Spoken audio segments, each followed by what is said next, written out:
कौमी cricket team security guarantee मिलने पर ही वर्ल्ड कप खेलने भारत जाएगी। भारत में कौमी क्रिकेट टीम की सिक्योरिटी पर कोई समझौता नहीं किया जाएगा। वर्ल्ड कप में शिरकत के मामले पर वज़ीर-ए-आज़म की तश्कील की गई कमेटी ने अहम फैसले कर लिए। वज़ीर ख़ारजा बिलावल भुट्टो की ज़ेरे सदारत कमेटी इजलास में ये भी फैसला किया गया है कि टीम की सिक्योरिटी का मामला इंटरनेशनल क्रिकेट काउंसिल के सामने उठाया जाएगा। ज़का अशरफ हुकूमत के तहफ़्फ़ुज़ात से इंटरनेशनल क्रिकेट काउंसिल को आगाह करेंगे। इस पर हम बात करते हैं डॉन न्यूज़ के रिपोर्टर हसीब भट्टी से। हसीब, बताइएगा क्या अहम इक़दाम उठाए जाएंगे इस हवाले से?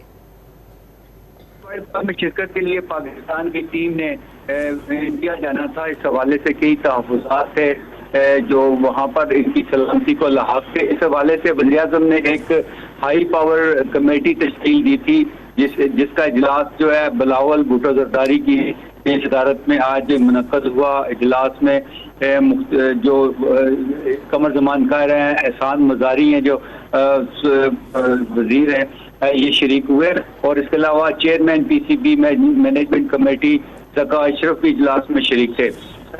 कौमी इस्लामी इदारों के हुकाम के अलावा जो दीगर लोगों से तजावीज़ ली गई, जिसके बाद ये फैसला किया गया कि शिरकत करेगी या नहीं। इस बात के लिए इससे पहले ज़का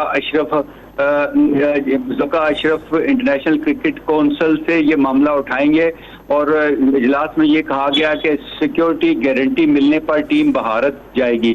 पाकिस्तान क्रिकेट बोर्ड मामले को ICC के साथ उठाएगा और ज़का अशरफ हुकूमत के तहफ़्फ़ुज़ात से ICC को आगाह करेंगे। जी, बहुत शुक्रिया हसीब भट्टी, आप हमें अपडेट कर रहे थे।